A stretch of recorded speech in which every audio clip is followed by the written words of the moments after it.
Assalamualaikum warahmatullahi wabarakatuh. Di sini saya akan menjelaskan tentang filsafat teknologi. Filsafat teknologi ini merupakan sebuah cabang filsafat kontemporer yang memandang teknologi sebagai fenomena penting dan perlu direfleksikan secara mendalam. Pada tatanan epistemologi, filsafat teknologi memunculkan persoalan tentang sifat teknologi.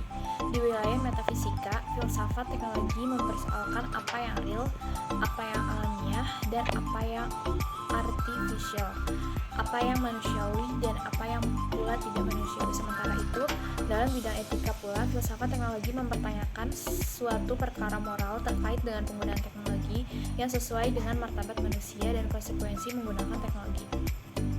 Filsafat teknologi juga mempertanyakan persoalan tentang politis. Bagaimana kita sebagai manusia hidup dalam masyarakat teknologis, bagaimana teknologi mengubah cara hidup dan relasi sosial, serta siapa yang menentukan kebijakan teknologi yang akan diterapkan. Pada bagian ini akan membahas mengenai suatu perkembangan sejarah filsafat teknologi. Salah satu sebab utamanya ialah teknologi umumnya dilihat sebagai serapan dari sains. Sains adalah teori, sedangkan teknologi hanya terapan dan terkait dengan hal-hal praktis dari sains. Pada zaman Renaissance, teknologi mulai mempenetrasi kebudayaan di Eropa lebih dalam.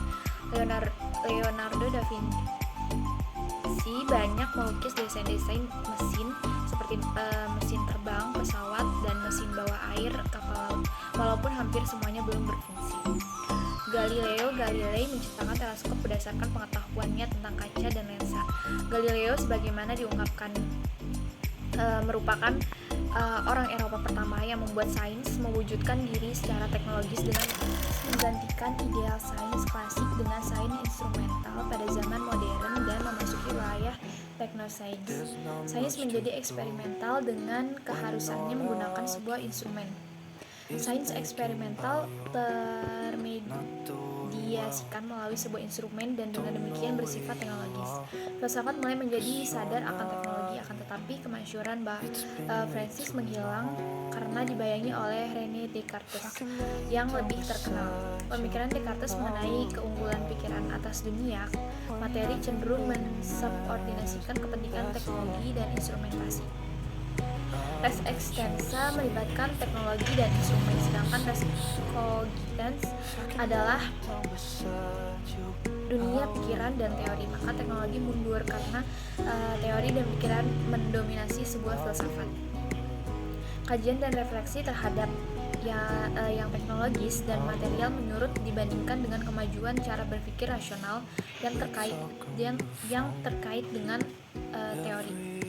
Sementara filsafat kian kokoh dalam periode metafisika. Teknologi mengalami kejayaannya pada era revolusi industri melalui mesin-mesin besar yang diciptakannya. Sains mencapai kegemilangannya dan ini berhubungan erat dengan sebuah teknologi.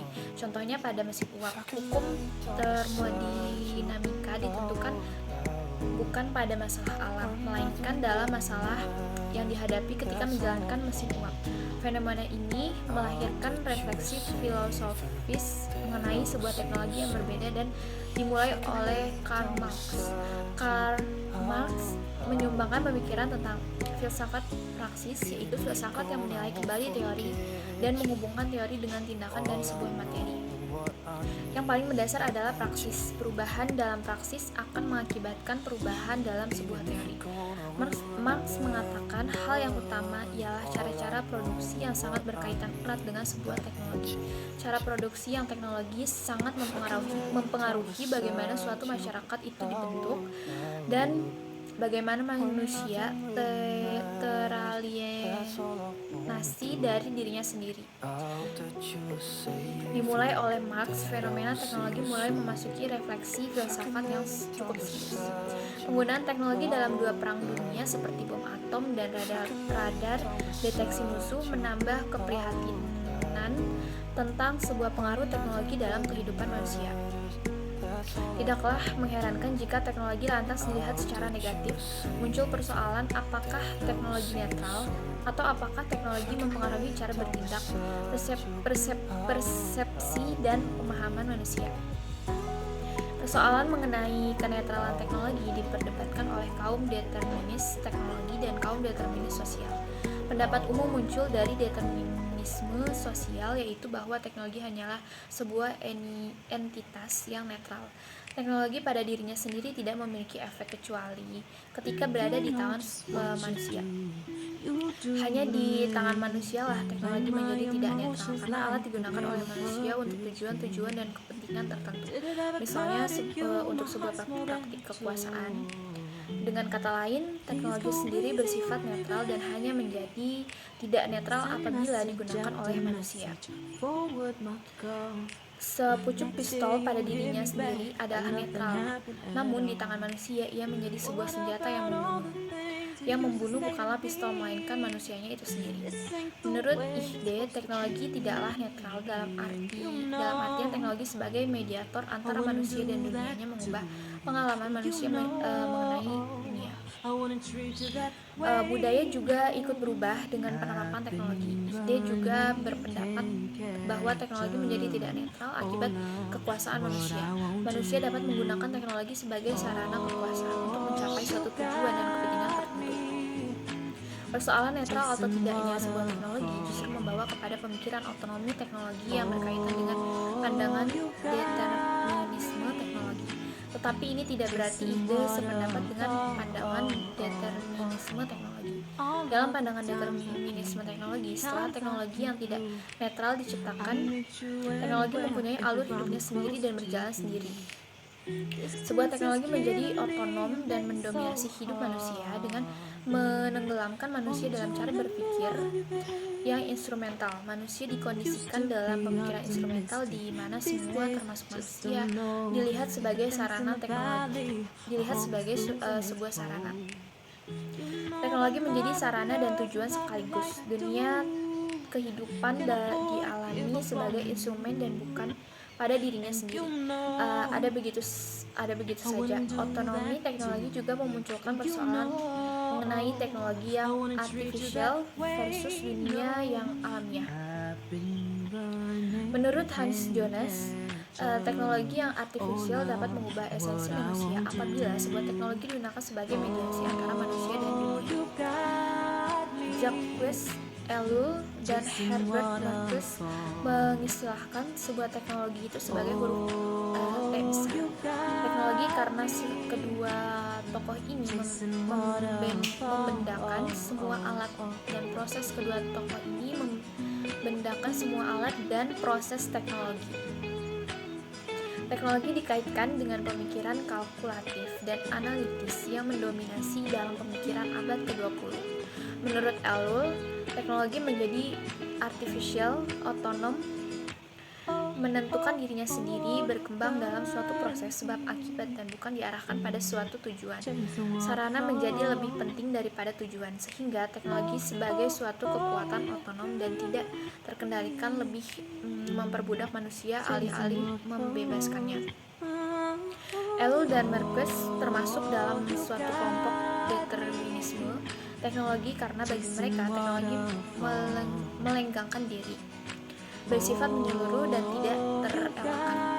Ellul mengatakan bahwa masyarakat sekarang adalah masyarakat yang teknologis. Ciri-cirinya antara lain ialah materialistik.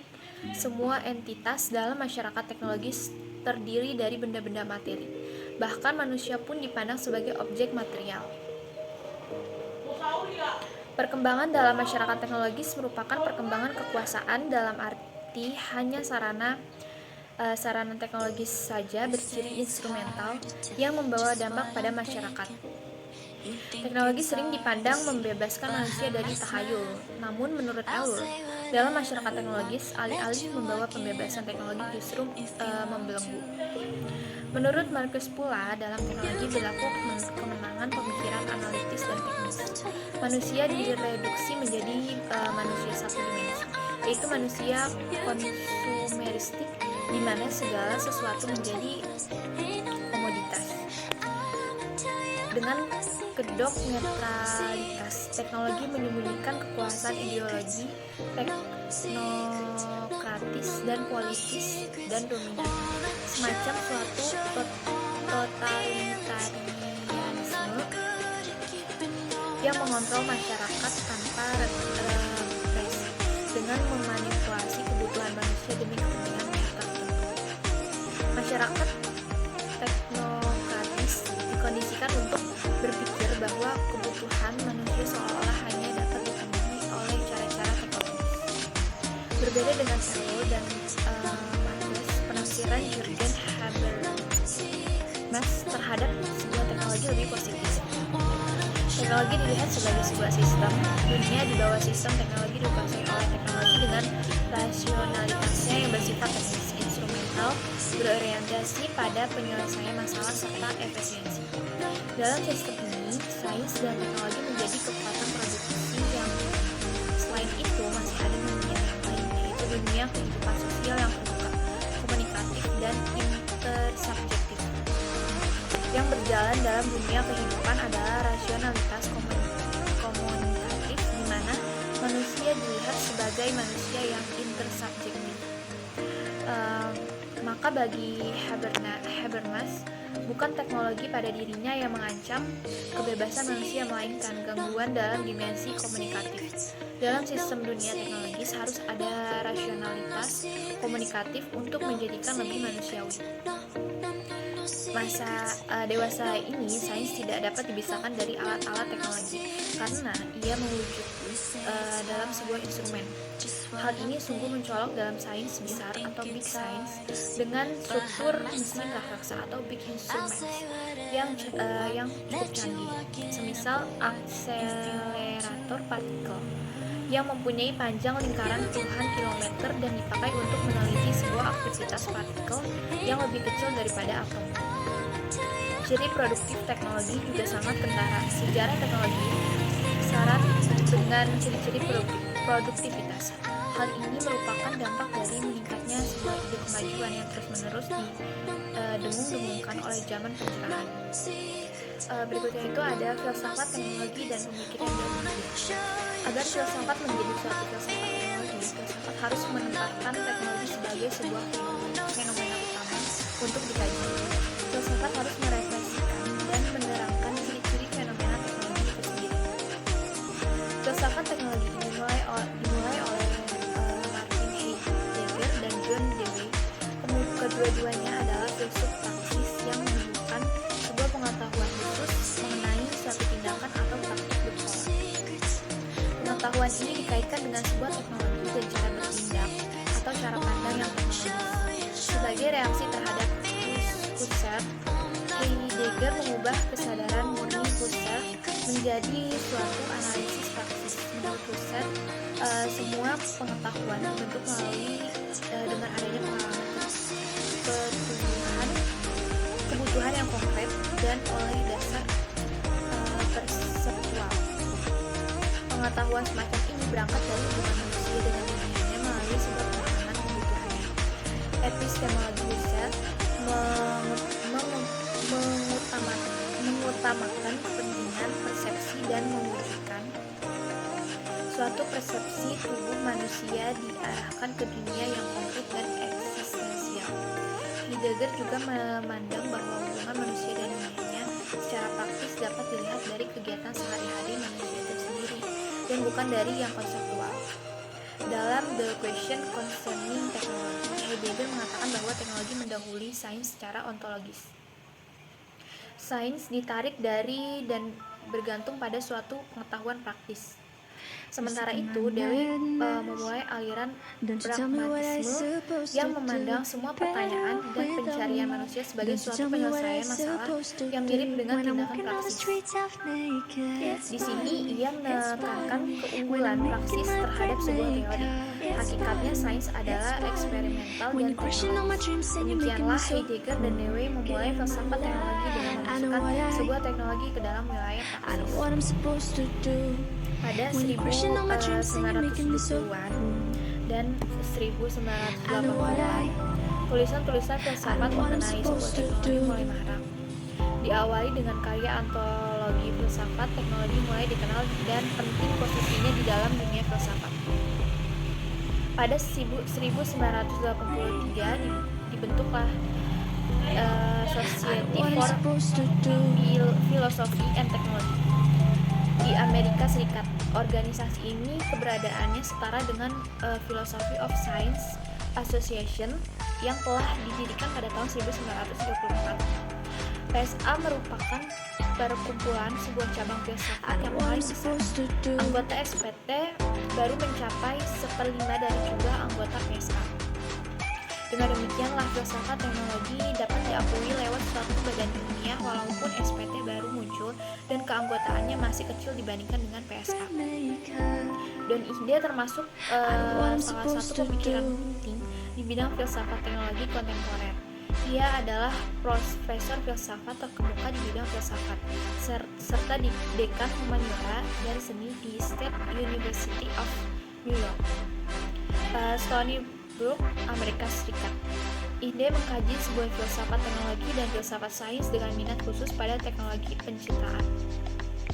Selain itu, ia juga melakukan penelitian di bidang persepsi antar budaya dan pola budaya plural.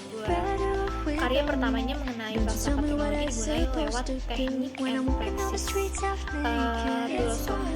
Philosophy of Technology pada tahun 1979. Dalam filsafatnya, Ihde menekankan materialitas dan kekonkretan alat-alat teknologi. Ia menyebut dirinya sebagai seorang materialis fenomenologis. Sebagaimana diakuinya sendiri, ia bukanlah seorang distopis yang menekankan bahwa teknologi netral semata-mata maupun seorang utopis yang berpandangan bahwa teknologi bersifat otonom dan berjalan melalui hukumnya sendiri. Ihde menyoroti hubungan manusia dan teknologi yang diperantarai oleh sebuah instrumen serta ketertanaman sebuah teknologi dalam budaya. Budaya dianggap multikultural karena alat-alat teknologi dipandang sebagai instrumen budaya dan instrumen saintifik. Dalam definisi yang dikemukakan Ihde, teknologi memiliki 3 ciri. Pertama itu komponen konkret yaitu materi. Kedua, aspek penggunaan yaitu aspek praksis. Ketiga, hubungan antara alat-alat teknologi dan manusia yang menciptakan, menggunakan dan mengubahnya. Menurut Ihde pula, teknologi tertanam secara kultural. Budaya yang berbeda menggunakan teknologi dengan cara yang berbeda dan demikian membentuk suatu budaya itu juga. Contohnya, pada budaya yang menggunakan peralatan makan seperti garpu dan sumpit masing-masing akan membawa corak budaya yang berbeda. Secara antropologis dan filosofis, manusia berinteraksi dengan lingkungannya. Walaupun tanpa teknologi, hewan juga mengubah lingkungannya. Semisal burung membuat sarang dengan ranting-ranting kayu, terlebih manusia. Teknologi awal merupakan sebuah teknologi yang ditemukan, seperti batu yang digunakan untuk menghancurkan buah agar dapat memperoleh isinya. Hewan juga menggunakan teknologi jenis ini. Simpanse misalnya, menggunakan ranting kayu untuk mengeluarkan serangga dari sarangnya sehingga bisa dimakan. Di tangan manusia, teknologi mengubah pengalaman manusia dan dunia yang dihuninya. Penggunaan teknologi di tangan manusia menyebabkan krisis lingkungan, terutama oleh penggunaan teknologi tinggi. Ini misalnya terjadi pada ozon di atmosfer bumi yang rusak akibat pelepasan gas freon ke udara. Penggunaan teknologi oleh manusia telah memunculkan revolusi teknologis yang amat besar ditinjau dari aspek waktu, ruang, dan bahasa yang masing-masing disebabkan oleh jam, peta, atau lensa dan tulisan. Penciptaan alat-alat ini turut mentransformasi cara pandang manusia terhadap dunianya sendiri.